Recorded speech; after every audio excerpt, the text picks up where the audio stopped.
Hey there and welcome to Plants vs. Germans. It's a bit windy today, but nonetheless I'll show you our beans and peas today. So in this bed right here, which is a no-dig bed, we are growing our peas. We have two different kinds. In this row we have the snack peas, and in this row we have the regular peas. I put the type down below. I'll put the variety down low, and we don't only have those two rows here, we have a third row right here where we are growing some soybeans. As you can see here, we don't have that many. I think it's only like 6 plants, and we only wanted to use the row here from this point on till there. I think we have 6 or 7 or 8 plants, but they started to grow nicely. It took a while for them to grow since it was super dry at the beginning, and the soil underneath of the mulch, underneath the straw, hasn't really been soaked in water beforehand. But since it's been raining lately, they started to grow really fast.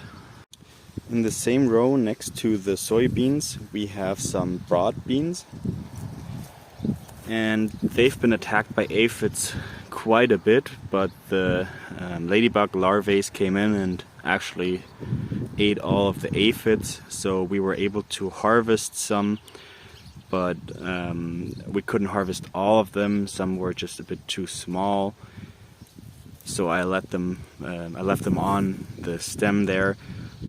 Since the aphids have been eaten, the plants started to grow really well again. As you can see here, the leaves look good, we have new growth on the plants, and the beans that I haven't harvested yet are actually starting to develop again. So here on this plant we actually have some beans, or at least one bean pod. As you can see, they're quite big and have fairly decent sized beans in them, almost like this. Unfortunately we couldn't harvest that many since the aphids wrecked most of the plants, and the growth just stagnated, but we got around like 400 grams out of it, so around almost a pound. Here on these plants we have a few more. This is a new pod, it hasn't been damaged yet. Unlike this one, you can tell that the aphids were on here already, since it's already dirty and has a bit of discoloration. But here, new pod, new growth, and we might even be able to have a small second harvest, which would be nice. So harvesting like around a pound of the broad beans in a field that's almost 9 meters long is a bit lackluster, because normally the plants should be twice as tall. They only go until to the knee basically, and we were only able to harvest around 2 pods per plant, so normally it should be at least 5 or 6 or even 7 or 8, so we could only harvest basically only a fourth of the amount we were wishing for. So in the outer row here we have some snack peas. They're going around here all the way back there. We have some spots where they unfortunately didn't really grow, like right next to the sage that we had in there since last year, but right here barely any snack peas, and you can see the plants are almost done, hardly any new growth, although some of them still want to grow. We harvested most of the snack peas. I'm not sure about the amount we got, and we left some on there. They already developed the peas, so they're not as sweet anymore. And still, I don't want to pull out the plants quite yet, because some of the plants still are still going to produce more fruit. So we are still able to harvest like 100 to 200 grams each week off the plants that are still on here. As you can see, I actually planted some sunflowers in between here. They don't look too great. Some of them do, some of them don't. The ones here look even worse. but we just need some pollinators in here, although the Camomilla back there is doing the job quite nicely. For the middle row here, we built a small trellis. It's not that tall, it's basically goes to the knee too, and we had some yarn spun from this side all the way to the other side.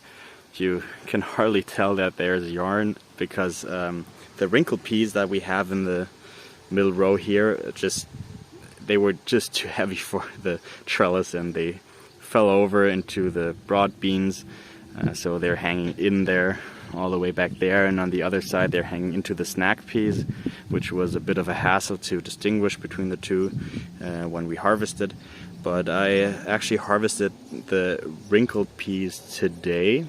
I was able to get around 2 pounds out of the whole row here after I got them out of the pod here, and as you can see, we still have quite a few on there which are not quite there yet. Like if I open those, I can show you they're just still a bit too small to harvest, but in a few days basically I can probably harvest again. As you can see, we still have quite a few hanging here, almost along the whole row back there, and I expect another at least 2 to 4 pounds in the next 2 weeks, since the plants are still looking healthy and growing quite fast.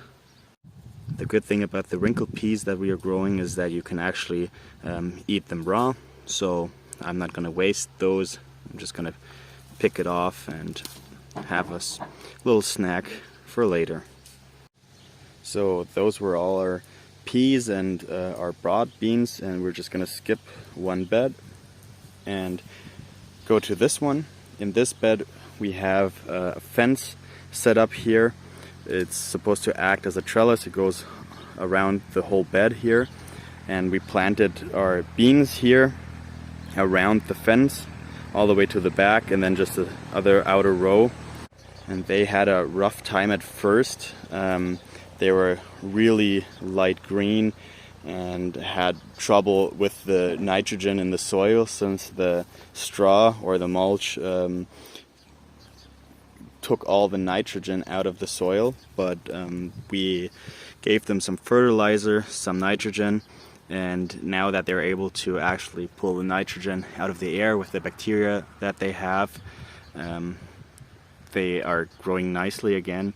They have a nice green color here, and we finally have our first beans and flowers on the plants, and they're starting to grow up the trellis.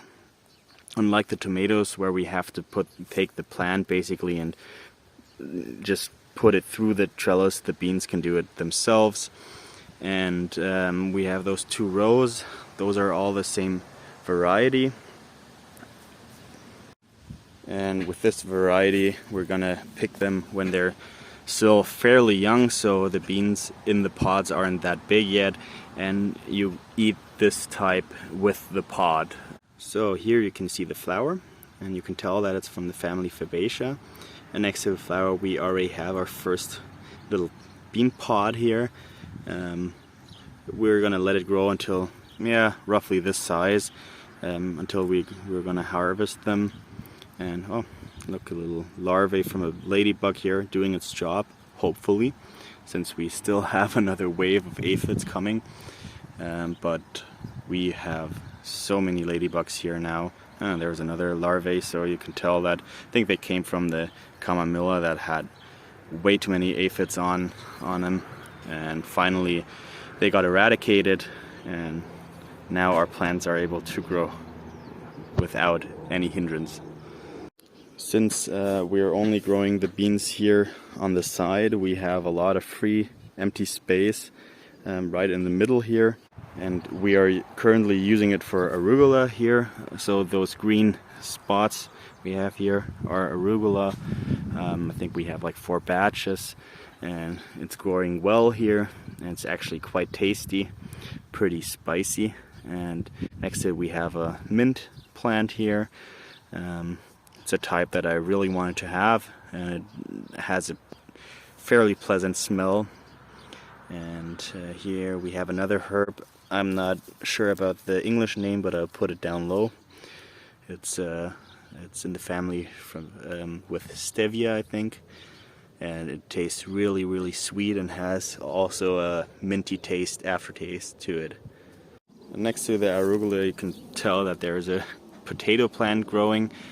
This no-dig bed was our potato bed last year, and apparently we weren't able to get all of the potatoes out of the bed, so some actually came out this year, and we have, I think, 5 or 6 plants that are growing now.